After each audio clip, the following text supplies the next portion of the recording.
नमस्कार दोस्तों, स्वागत है आप सबका अमेरिकन वीडियो प्लेटफॉर्म यूट्यूब के हिंदी पौराणिक कथाओं का संग्रह कीर्तन स्टेशन पर। आज हम बात करेंगे एक ऐसी अद्भुत कहानी की जो हमें सिखाती है कि भक्ति और सेवा का फल कितना बड़ा होता है।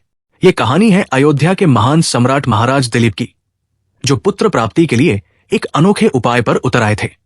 आइए चलते हैं समय के उस मोड़ पर जहां देव और दानव एक साथ रहते थे और धर्म का मार्ग मानवता के लिए प्रेरणा का स्रोत हुआ करता था। आज से लगभग 8000 वर्ष पूर्व त्रेता युग में अयोध्या के चक्रवर्ती सम्राट महाराज दिलीप के कोई संतान नहीं थी। एक बार वे अपनी पत्नी के साथ गुरु वशिष्ठ के आश्रम गए। गुरु वशिष्ठ ने उनके अचानक आने का प्रयोजन पूछा। तब राजा दिलीप ने उन्हें अपने पुत्र पाने की इच्छा व्यक्त की और पुत्र पाने के लिए महर्षि से प्रार्थना की। महर्षि ने ध्यान करके राजा के निसंतान होने का कारण जान लिया। उन्होंने राजा दिलीप से कहा, राजन, आप देवराज इंद्र से मिलकर जब स्वर्ग से पृथ्वी पर आ रहे थे तो आपने रास्ते में खड़ी कामधेनु को प्रणाम नहीं किया। शीघ्रता में होने के कारण आपने कामधेनु को देखा ही नहीं। कामधेनु ने आपको शाप दे दिया कि आपको उनकी संतान की सेवा किए बिना आपको पुत्र नहीं होगा।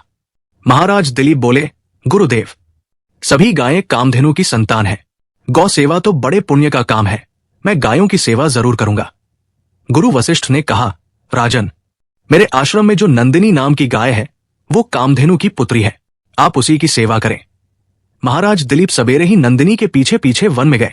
वो जब खड़ी होती तो राजा दिलीप भी खड़े रहते, वो चलती तो उसके पीछे चलते, उसके बैठने पर ही बैठते और उसके जल पीने पर ही जल पीते। संध्या के समय जब नंदिनी आश्रम को लौटती तो उसके ही साथ लौट आते। महारानी सुदाक्षिणा उस गौ की सुबह शाम पूजा करती थी। इस तरह से महाराज दिलीप ने लगातार 1 महीने तक नंदिनी की सेवा की। सेवा करते हुए 1 महीना पूरा हो रहा था। उस दिन महाराज वन में कुछ सुंदर पुष्पों को देखने लगे और इतने में नंदिनी आगे चली गई। 2-4 क्षण में ही उस गाय के रंभाने की बड़ी करू ध्वनि सुनाई पड़ी। महाराज जब दौड़कर वहां पहुंचे तो देखते हैं कि उस झरने के पास एक विशालकाय शेर उस सुंदर गाय को दबोचे बैठा है। शेर मारकर गाय को छुड़ाने के लिए राजा दिलीप ने धनुष उठाया और तरकश से बाण निकालने लगे तो उनका हाथ तरकश से ही चिपक गया।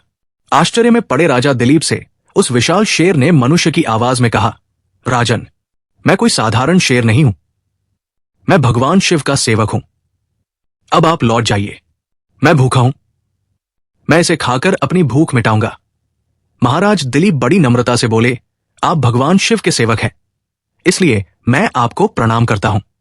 आपने जब कृपा करके अपना परिचय दिया है तो आप इतनी कृपा और कीजिए कि आप इस गौ को छोड़ दीजिए, और अगर आपको अपनी क्षुधा ही मिटानी है तो मुझे अपना ग्रास बना लीजिए।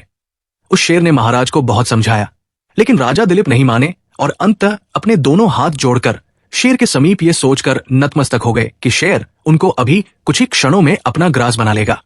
तभी नंदिनी ने मनुष्य की आवाज में कहा, महाराज, आप उठ जाइए, यह कोई शेर नहीं है, सब मेरी माया थी। मैं तो आपकी परीक्षा ले रही थी। मैं आपकी सेवा से अति प्रसन्न हूं। इस घटना के कुछ महीनों बाद रानी गर्भवती हुई और उन्हें पुत्र रत्न की प्राप्ति हुई। उनके पुत्र का नाम रघु था। महाराज रघु के नाम पर ही रघुवंश की स्थापना हुई। कई पीढ़ियों के बाद इसी कुल में भगवान श्री राम का अवतार हुआ। दोस्तों, महाराज दिलीप की यह कहानी हमें बताती है कि भक्ति और सेवा का मार्ग कितना पवित्र है। गाय माता को सेवा करने से महाराज दिलीप को न केवल पुत्र प्राप्त हुआ, बल्कि उन्हें एक ऐसा पुण्य भी मिला जिसके फलस्वरूप भगवान श्री राम जैसे अवतार उनके वंश में हुए। आज भी गाय माता को पूजनीय माना जाता है और उनकी सेवा को पुण्य का काम माना जाता है। इस कहानी से हमें प्रेरणा लेनी चाहिए और दूसरों की सेवा करने के लिए हमेशा तत्पर रहना